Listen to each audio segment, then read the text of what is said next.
Everybody, Carissa here with Inky Designs, and I'm excited to be on the Greeting Farms video channel.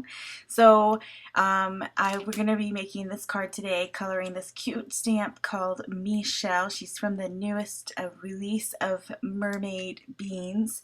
And I'm also going to be using these clear stamps by the Greeting Farm. That one is Sparkle and Shine, as well as the matching dies that have that large scripty sparkle word and shine word. So we're going to be using all of these products on our card today.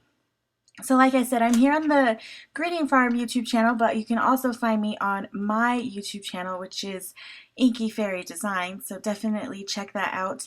And you'll want to be sure to stay to the end of this video. I know it's kind of long, but I'm doing a lot of coloring, and I have a surprise for you at the end. So check that out.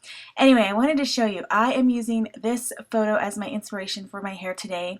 And I'm using the Sandy Allnock hex chart to pick out my colors. I am pretty much, I use this for my color picking now. I'm kind of using it as a crutch. I don't know. It's such a great layout of colors, and the colors are really easy to see, and I can see my blending, you know, how I want to blend and what colors I want to use. And anytime I'm using an inspiration photo or even pattern paper, this is how I will pick out my colors. So I'll lay it right next to the hex chart, and then I'll just grab my colors. So I am coloring this mermaid's hair to match this photo. Guy Tang is a phenomenal hairstylist out in California, probably Hollywood, I'm not exactly sure, but I'm obsessed with him. He has a YouTube channel too, and if you love fun hair colors, definitely check him out.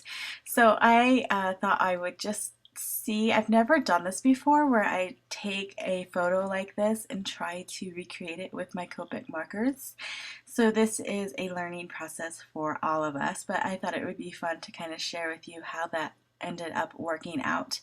So I picked out some blue-green colors, and I will have all of the colors that I used listed below in the YouTube description, both on the Greeting Farm channel as well as my own and my blog. I didn't really keep track of which ones I was using at which time, so I can't tell you, like right now I'm laying down some type of blue. But anyway, so like the greens were at the tips of the hair, I started with that first, and I'm still going to leave that white space in the middle because I really love to have a very bright highlight, and so I will always leave that very white until the very last layer of color, and then I will start to pull that in and you know, add color to that with my lightest colors. So I'm adding the blue violets. Those are the colors that I decided looked the best for that inspiration photo. And I started with my lightest and kind of brought it down into that white area. Now I'm just kind of darkening each one up. I did use V17 as my very darkest purple, just because I wanted to brighten it a little bit. The BV20 series, because I think I used BV20, BV23, and BV25. Those are very, very muted violets. They have a very gray undertone, and so I wanted to brighten that up. So here I am adding the V17, and I think that just brightened it up just enough so that we aren't looking at like a gray hair where we are, you know, going to say that's violet. And I think once it's all blended together, it starts to look better. Right now it's just kind of a hot mess. So here we are. I'm looking at the photo again and kind of seeing, okay, what do I need to do? I am getting there, but yeah, hot mess at this point. So don't ever be afraid when you're coloring and you're looking at it and you're like, wait, this doesn't look like, you know, whoever, whatever. Just keep coloring. I have that in my head, just as Dory has it in her head to just keep swimming. I just keep coloring until I am happy. So here I am. I'm going to add in and start to fill in that white space that I left open for the highlights. And look, BG34, that's one of the colors that I'm using. But yeah, like I said, all of the colors will be below. And so this is like the second layer of colors, and so this is where I'm going to start adding the color, and I will start flicking it into that white space. And yes, I flick my hair I flick it in real life, not really, But I also, I just love the flicking motion. I hardly ever use the circular motion for building the hair color. I think flicking actually adds texture to the hair. You can try to create individual strands in the things that you're coloring, and I think it's just easier to control. I know somebody asked me on Periscope one time, why do I flick my markers? And honestly, it's a control issue thing. I have a serious control issue, and I feel like I get the best control with that technique. So here I am just adding teeny tiny flicks of that V17 to bring that purple, and I wanted to bring it down into the green just a little bit, like the inspiration photo. You'll see there's little strands of it that just kind of blend, and that's just Guy Tang, because he's awesome and he knows how to really just blend color together so awesomely. And yeah, I'm obsessed. If I was a hairstylist, I would want to be like him. But I'm not, so that I'm just going to live out my hairstylist fantasy life by coloring my stamps. And the Greeting Farm stamps, I think, are my favorite to really just kind of have a lot of fun with different hair colors. And I just think their style and the amount of area allows you to have fun with that. So there we go. We can see the side by side, and I think it looked pretty good, if I do say so myself. I think I will tell you honestly, I am very happy with the way that it turned out. So this video got super long, and so I totally cut out the skin coloring and the shells in her hair because all of that was very basic. But I did want to show you how I colored her tail. And so I will lay down like a really light layer of color, and then I'm going to come in, I'm going to use that stippling motion, which is where you just lay down different size dots. I think it's an artist term, stippling, I'm not sure, but it is a technique and it provides texture, and I think it adds the texture of scales awesomely. I also use it when I'm doing like fur coats and stuff like that. So it's definitely a versatile technique. Doesn't have to always be scales. It can be fur, it can be hair, you know, like if you're doing something like that. And you know, no image is complete unless I add Wink of Stella, and here I am, and I added a ton of Wink of Stella on her tail because I squeezed it and a big puddle came out. But I just tried to move it around because there was no way I was throwing this away and starting all over. So here she is, and I think she turned out super cute. Yeah, so have fun with your Greeting Farm images. Try out different hair color and combinations and see what happens. Now we're going to go ahead and get into building the card itself. And so whenever I fussy cut an image, I will take my Memento marker and go around the edges to clean up all of that white core that shows through.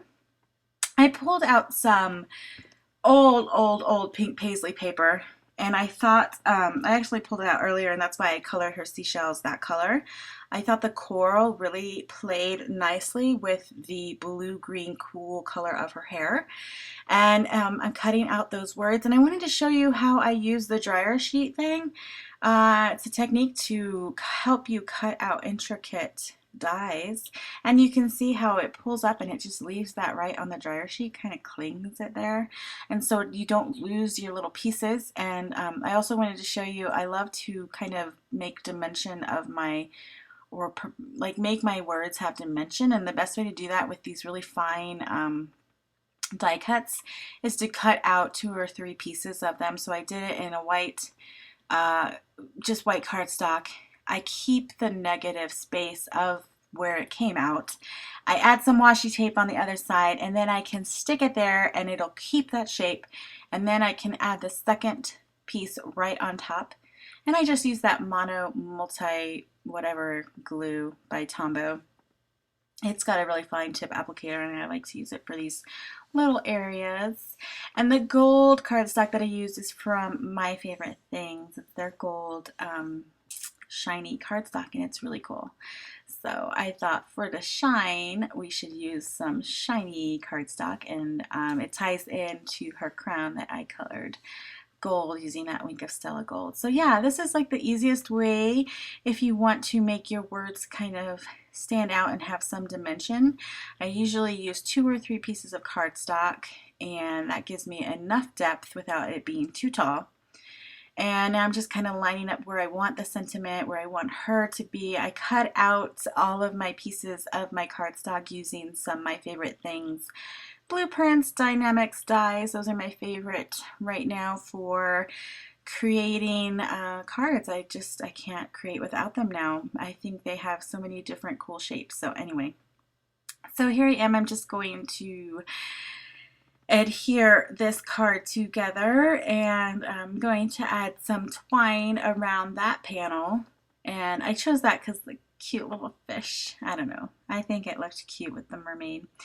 And I guess I probably had that just keep swimming, just keep coloring in my head, and so I wanted to have some fish on there. So I added some gold baker's twine. I think this is by May Arts, and just kind of wrapped it around 3 times because 3 times is my thing. I like odd numbers. I added a ton of adhesive on the back. That's that 3M dimensional adhesive, and I never ever skimp on it. I'm an adhesive holic. I know I told you that in my last video, but it's true. I want to point it out every time so that you can see that I am not lying. I mean, look at the amount of dimensional dots I have on the image. She is not going to go anywhere. So I used that same glue, that mono multi whatever it's called, and I added that sentiment there, and now I can line up my image, and this card is done. I think she turned out super cute, and I hope you enjoyed this super long video. I know it's a lot to ask you guys to watch a 13-minute video, but you know, coloring takes a while for me, and I wanted to share that process with you. I think her hair turned out really cute, and then I thought it would be fun to show you kind of my process of building the card as well. I think it's interesting because all I had sitting down to do this card was the inspiration photo of that hair. That was the only thing I knew. I wanted to get that hair. I wanted to try to color that hair, and everything that just came together on its own after that. So there are 4 mermaids available at the Greeting Farm, plus 2 digital mermaids that you can download and print out yourself. This is Mishell is one of them, and I told you to stay tuned to the end. So I want to tell you, I bought an extra Mishell because I think she's absolutely adorable, and I want to give her away to one of my YouTube subscribers. So go over to my YouTube channel at Inky Fairy Designs, subscribe to my channel, leave me a comment, and you'll be entered to win that extra stamp. And I will also mail this card to you as well. So thanks for watching. Thank you to the Greeting Farm for having me here today. I'm excited, and I will see you next week with another coloring video and card for the Greeting Farm. Bye.